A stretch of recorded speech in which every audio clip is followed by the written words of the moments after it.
DPL administrative বিল্ডিংয়ের সামনে, উদ্দেশ্য কী? আমাদের একটাই উদ্দেশ্য, আমরা বহুদিন আগেও জানিয়েছি ম্যানেজমেন্টকে, আজও জানাচ্ছি যে আমাদের পোষ্য চাকরির যে ন্যায্য চাকরি, যে প্রাপ্য চাকরি, সেই চাকরির দাবিতে আমরা আজকে এই বিক্ষোভটা জানাচ্ছি।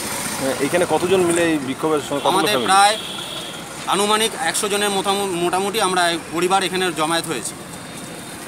এইটা কতদিন ধরে আপনাদের এই বন্ধ আছে? এই প্রকল্পের এই চাকরির ব্যবস্থা আমাদের বিগত 5 বছর ধরে আমাদের বন্ধ রয়েছে। লাস্ট কবে আপনাদের এই চাকরি রিক্রুটমেন্ট হয়েছিল? লাস্ট আমাদের 2011 সালের ডিসেম্বর পর্যন্ত রিক্রুটমেন্ট হয়েছে, তারপরে আর কোনো সংস্থাতে কোনো চাকরির কোনো সুরাহা হয়। এটা নিয়ে আপনারা এই যে আন্দোলনের আগে কোনো কিছু কাউকে জানিয়েছিলেন? এই আন্দোলনের ব্যাপারে বা এই চাকরির ব্যাপারে আমরা বহুবার ম্যানেজমেন্টকে জানিয়েছি, বহুবার চিঠি করেছি, কিন্তু কোনোরকম কোনো সদুত্তর আমরা কারোর কাছ থেকে পাইনি।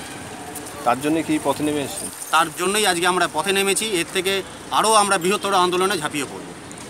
এটা কাদের মানে সহযোগিতা এটা করছি না? আমরা আমাদের নিজেদের কারোর সহযোগিতা নয়, আমরা আমাদের নিজেদের সহযোগিতায় করছি। আমরা নিজেরা প্রাপ্য চাকরির জন্য, ন্যায্য চাকরির জন্য আজকে আমরা রাস্তায় এসে যাচ্ছি।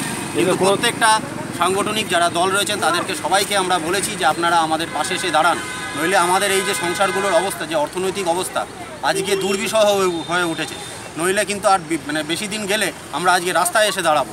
বাটি হাতে হয়তো আমাদের ভিক্ষার পাত্র নিয়ে হয়তো রাস্তায় এসে দাঁড়াতে হবে। কোনো সংগঠন থেকে করছেন না? না, কোনো সংগঠন থেকে আমরা এটা করছি না। আমরা নিজেদের প্রাপ্য চাকরি আদায়ের জন্য আমরা আজকে রাস্তায় নেমে এসেছি। আপনার নাম? বিশ্বজিৎ বিশ্বাস।